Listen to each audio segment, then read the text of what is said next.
Olá, meu nome é Tânia Barros. A você que está ouvindo pelo podcast ou assistindo vídeo no YouTube, seja muito bem-vindo ao canal Loucos por Biografias. Mas antes de começar, eu gostaria de agradecer aos apoiadores do canal no Catarse. E se você também quiser se tornar um apoiador do canal, o link do projeto está logo abaixo na descrição da biografia. As contribuições, por menores que sejam, me ajudam a manter o canal. Agora vamos lá, senta que lá vem história. Hoje vamos conhecer a biografia do bandeirante paulista Anhanguera e do seu filho, de mesmo nome, conhecido como o segundo Anhanguera.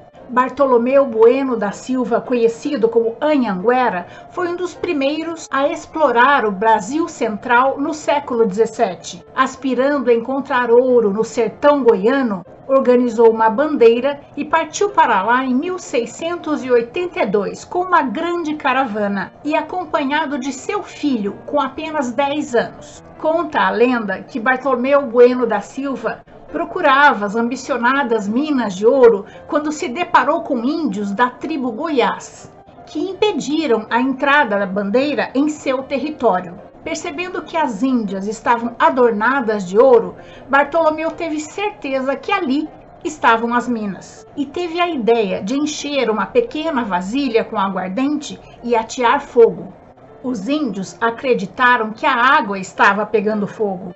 E diante da ameaça do bandeirante Bartolomeu de queimar seus rios e lagos, os indígenas renderam-se e não só permitiram a entrada dos exploradores em seu território, como ainda lhes revelaram a localização da mina. Foi então que Bartolomeu Bueno da Silva recebeu dos índios o apelido de Anhanguera, que significa diabo velho ou espírito maligno. O segundo Anhanguera, Bartolomeu Bueno da Silva Filho, nasceu em 1672 em Parnaíba, no vale do rio Tietê, em uma vila onde se aglomeravam os sertanistas em São Paulo. Desde criança, segue nas caravanas do pai, o primeiro Anhanguera. Com 12 anos, percorre o interior de Goiás, área que não era de domínio tupi. Por isso, bem menos conhecida pelos mamelucos, que são filhos de brancos com índios. Apesar das descobertas minerais feitas por seu pai, o segundo Anhanguera toma outro destino na vida. Em 1701, migra para Sabará e é nomeado assistente do distrito. À medida que aumentava a exploração de ouro em Sabará e, consequentemente, a remessa de ouro para a metrópole, cresciam também os números de exploradores e vários conflitos surgiram na região. Em 1720 foi oficializada a independência de Minas Gerais e os paulistas procuraram outras zonas de mineração.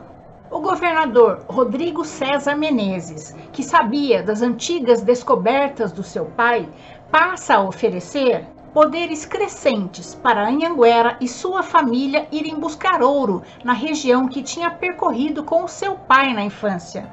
Então Anhanguera muda a sua vida e das pessoas próximas. Convence seu rico genro, João Leite da Silva Ortiz, a se tornar seu sócio, deixando para trás a região do Curral del Rei, atual Belo Horizonte. Já seu irmão Bartolomeu Paz entra no grupo como financiador em São Paulo.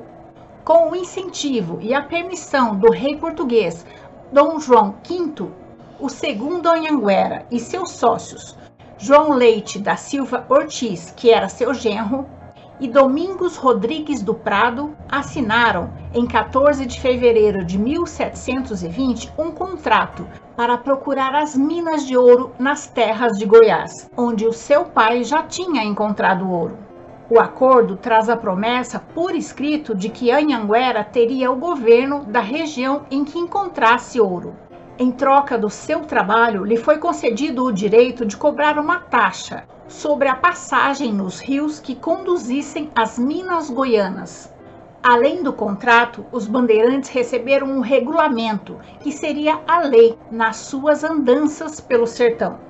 O regulamento era tão amplo que serviu de base para a organização do governo de Goiás.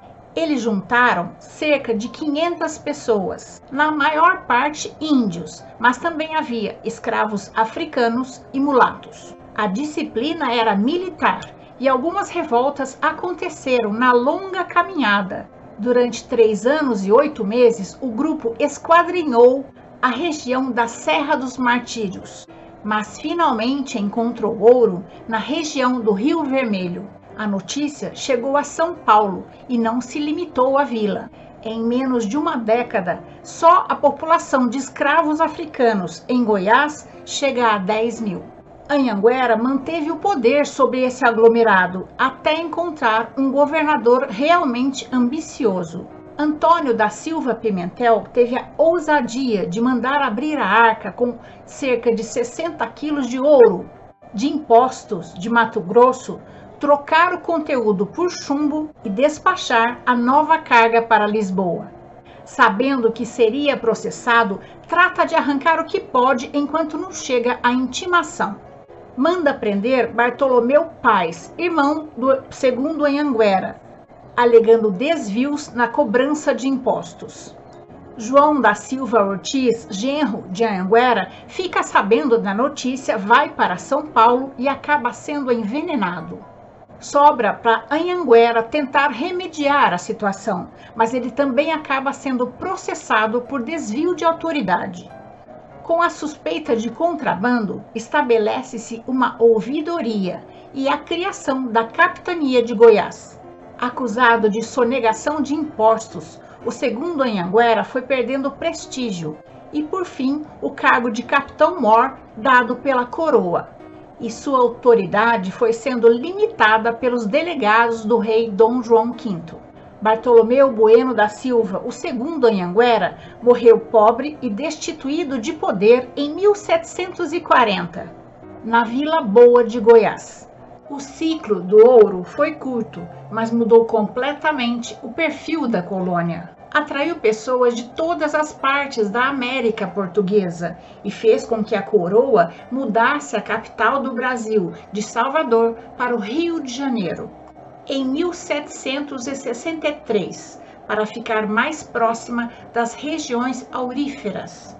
Esse movimento conectou pela primeira vez as várias províncias, fazendo com que as estradas e povoados se formassem no interior do país e a ocupação deixasse de ser uma exclusividade do litoral. E essa é a nossa história de hoje. Eu espero ter contribuído para que seu dia seja bom. Se você gostou, deixe seu joinha, isso ajuda o canal a crescer.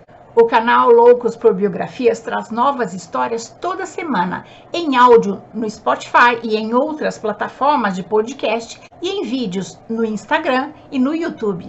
Até mais!